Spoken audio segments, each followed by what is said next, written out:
네, 안녕하세요. 백설을 걷는 남자 킬리만입니다. 2019년 12월 10일 방송을 시작하도록 하겠습니다. 미국 뉴욕주에서 금융당국의 라이센스를 취득해 합법적으로 운영하는 암호화폐 관련 플랫폼이 17개가 되었다고 합니다. 이 라이센스 이름이 바로 비트 라이센스라는 거고요. 자, 비트 라이센스를 발급받은 이 업체들 같은 경우는 암호화폐 매매 중개를 할 수 있고, 그리고 암호화폐 자산 관리나 수탁을 할 수가 있고, 그리고 비트코인 ATM 사업 등을 이렇게 진행을 할 수가 있습니다.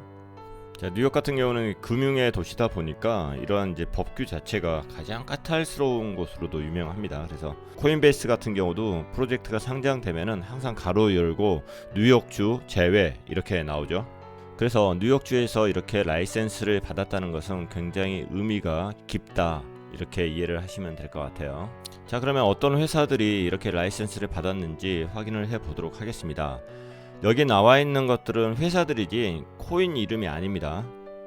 2015년부터 라이센스가 주어지기 시작을 했고, 그리고 2019년에 와서 총 8개의 라이센스를 부여를 했네요. 이 의미 자체는 현재 암호화폐 사업 자체가 계속 확장되고 있다, 이렇게 해석을 하면 되는 거고, 그리고 이게 합법화가 되어 가고 있다, 이렇게 해석하는 게 맞을 것 같습니다.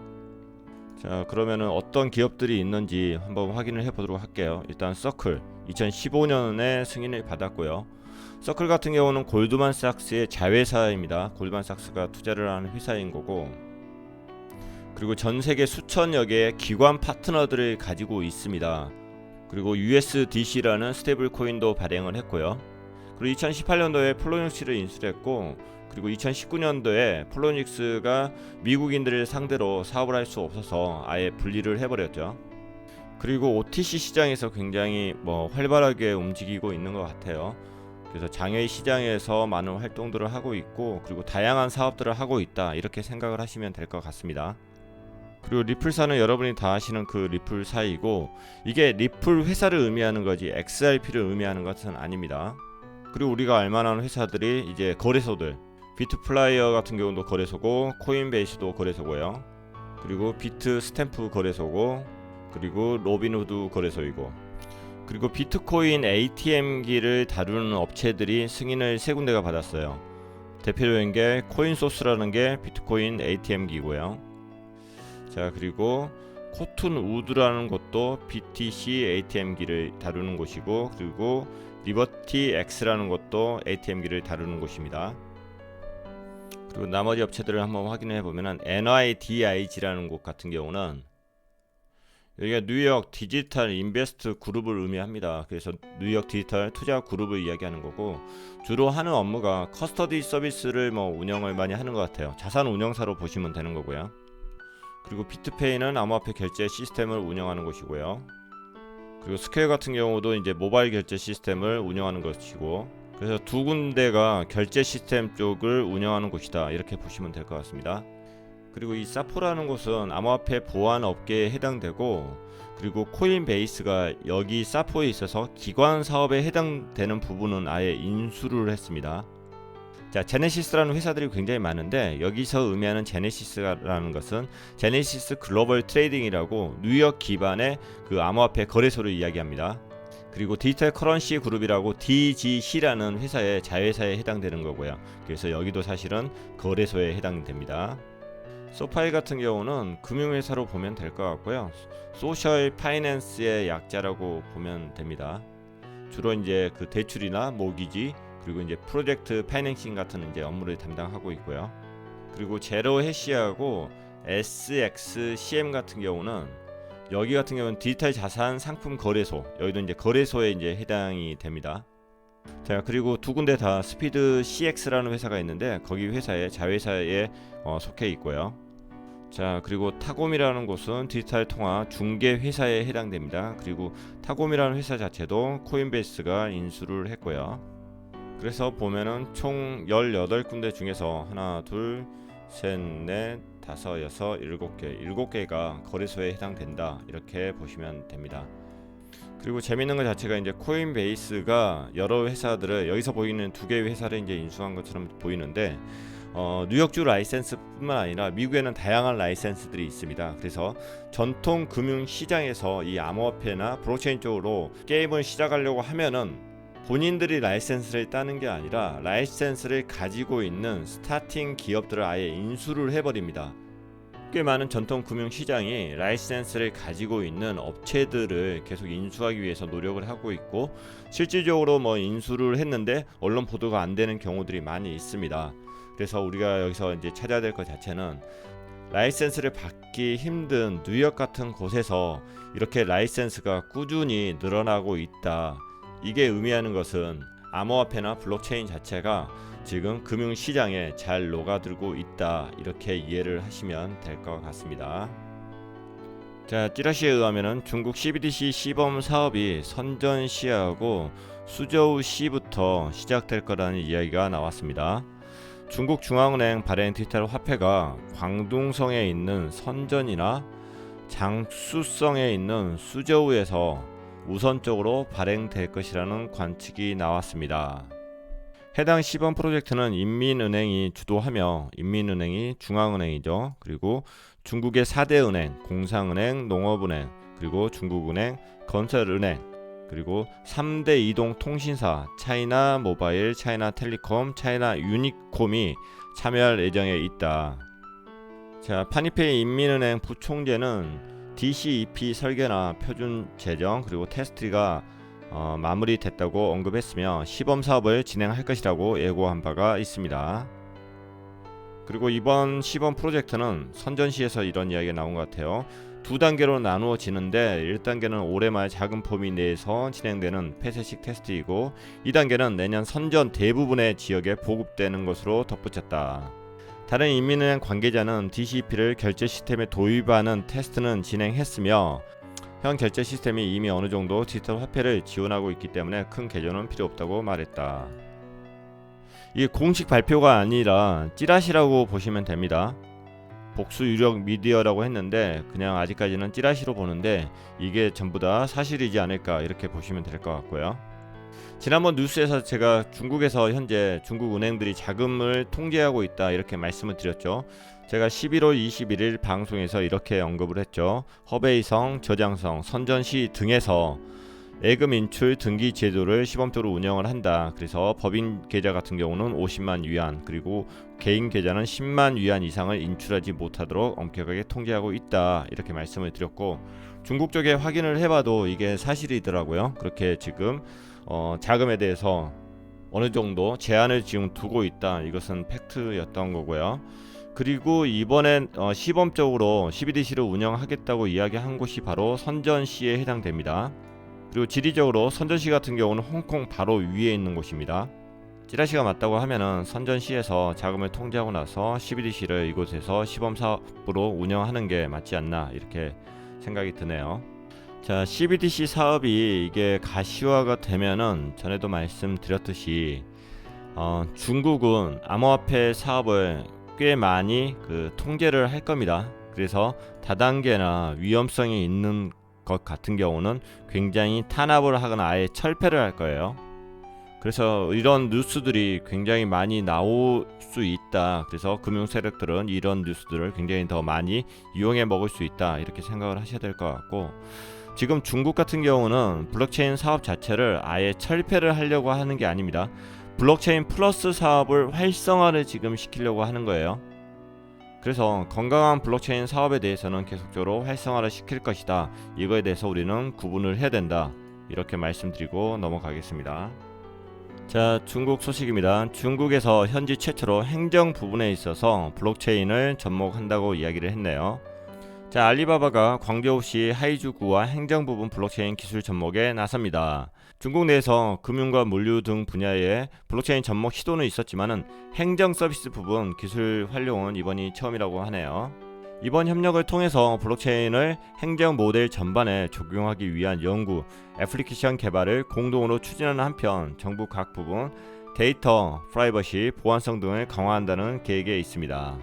행정 데이터 공유 체계를 구축하고 표준 정보, 전자 자료 처리 경과 등 전 프로세스 관련 기록을 블록체인상에 추가할 수 있도록 지원할 예정이라고 합니다. 중국이 인터넷 플러스 정책을 통해서 기존 전통 산업과 인터넷을 조합을 시켰듯이 이번에는 블록체인 플러스 사업을 통해서 블록체인과 기존 전통 산업을 융합을 시키는 그런 정책들을 앞으로 계속 펼칠 것으로 보입니다. 자, 중국 CCID 중국 전자산업정보산업발전연구원에서 퍼블릭 체인에 대해서 평가를 했습니다. 그랬더니 1위가 이오스가 나왔네요. 지금 15번의 평가를 했는데 1회차를 제외하고 지금 나머지 14번이 전부 다 이오스가 1위를 하고 있습니다. 그리고 2위는 이더리움, 3위는 트론이 하고 있고요. 어제 방송에서는 보면은 이오스 등급이 B등급에서 C등급으로 하향 조정했다, 이런 뉴스를 제가 안내를 해드렸었는데, 이 뉴스가 나왔던 것은 평가 기관이 웨이스 크립토 레이팅스였고, 여기에서 평가 항목들이 있을 텐데 여기에서는 중앙화 관련된 부분 자체가 중요한 평가 항목이었기 때문에 이오스가 높은 등급에서 점점 떨어지고 있는 거고요. 그리고 중국의 CCID 같은 경우도 그냥 임의적으로 이 등수를 마련을 하지가 않습니다. 여기에 나온 총 17분, 18분이 모여서 연구를 해서 점수를 매기는 거예요. 교수도 있고, 그리고 관공서에 있는 사람도 있고, 그리고 기관도 있고요. 그리고 여기에서의 인덱스 점수를 매기는 항목은 기본적인 기술, 그리고 적용성, 그리고 창의성, 이 세 가지를 나누는 거고, 기본적인 그 기술에 있어서 항상 이오스는 점수가 월등했습니다.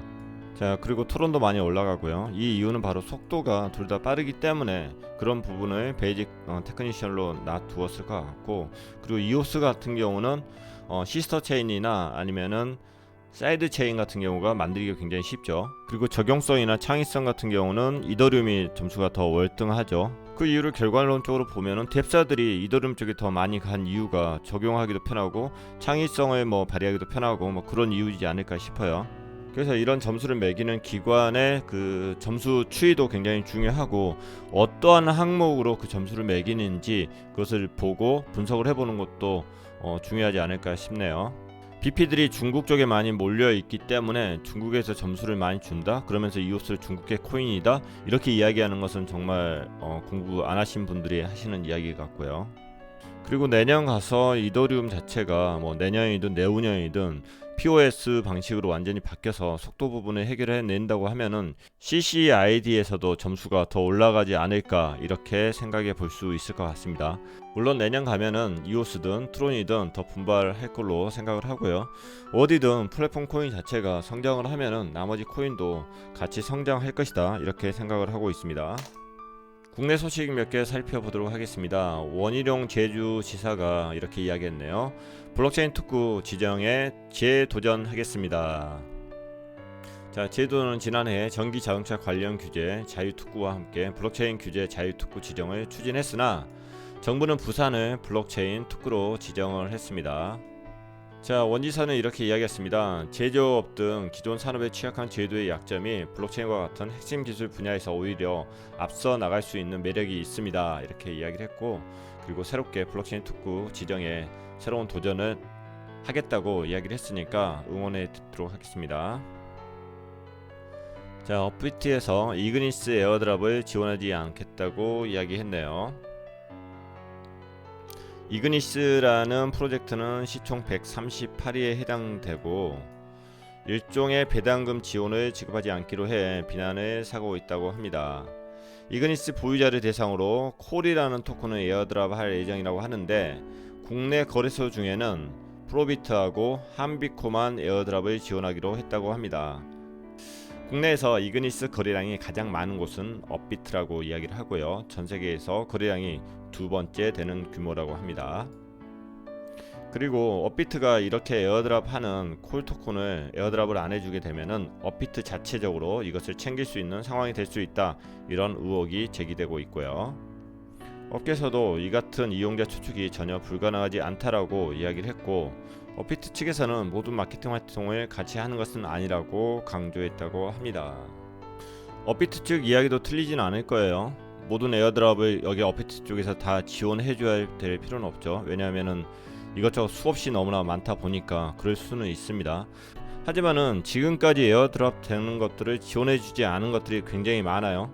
근데 에어드랍을 해주는 회사는 거래소 측에서 요청을 안 해도 에어드랍을 거래소 쪽으로 보내는 경우가 대부분이었고요. 그럼 그것은 어디 갔을까요?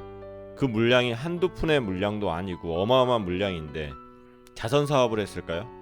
아니면 업비트 측에서 아니면 거래소 쪽에서 계속 보관하고 있을까요?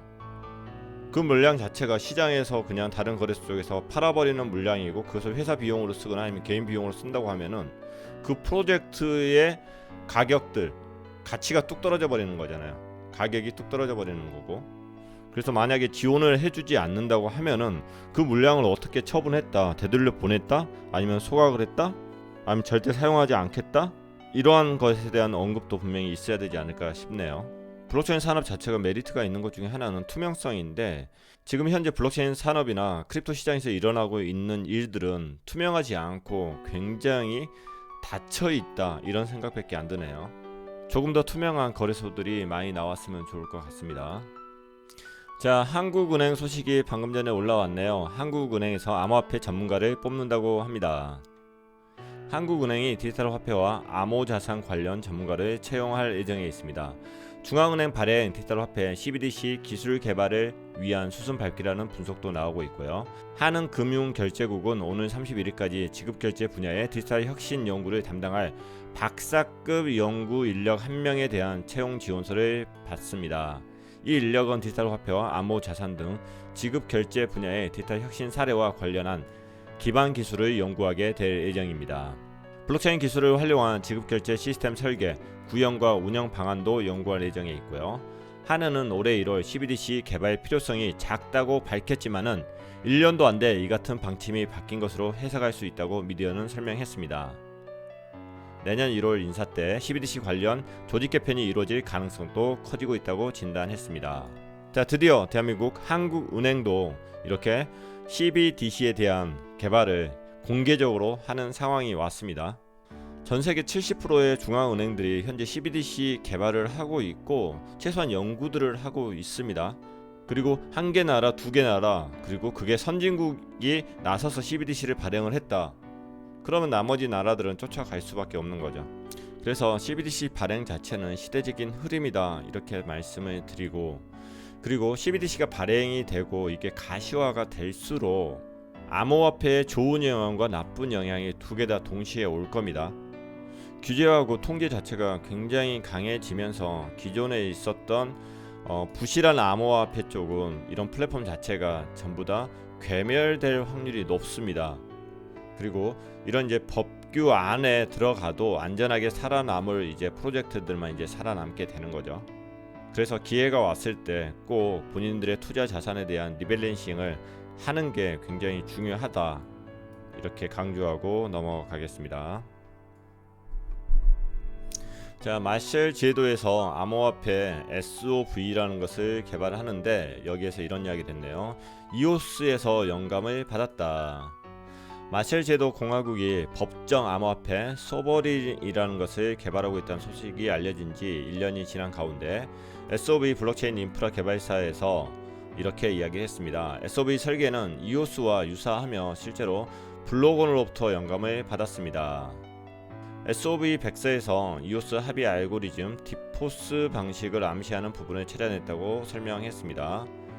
그리고 마셜 제도 공화국은 지난 6월 SOV 개발 기금을 조성한 바가 있다고 합니다. 자, 어제부터 해가지고 벡트에서 옵션이 출시가 되고 현금 기반의 비트코인 선물이 이렇게 출시가 되었습니다. 지금까지 CM이 이제 선물 출시하고 벡트 선물 출시하고 항상 가격이 많이 떨어졌었습니다. 그래서 이번에도 약간의 두려움을 가지고 있었는데, 기존에는 이제 CM이나 아니면 벡트 선물 거래가 나오기 전에 그 기대치에 의해서 가격이 많이 상승을 했었죠. 그래서 이제 반대 매매로 인해서 가격들이 이제 그 이후에 많이 떨어졌었는데, 이번에는 가격이 많이 떨어진 상황이었고, 그리고 옵션에 대한 기대에 의한 가격 상승이 없었습니다. 그래서 다행히 벡트의 옵션이나 그리고 현물 결제 선물 자체가 자연스럽게 랜딩 되지 않았나 싶네요. 자, 이번 주가 비트코인 가격이 어느 쪽으로 움직일지 중요한 시점에 있습니다. 좋은 방향으로 가격이 가주기를 바라면서 오늘 방송을 마치도록 하겠습니다. 자, 여러분 모두 행복한 하루 되시기를 바랍니다. 감사합니다.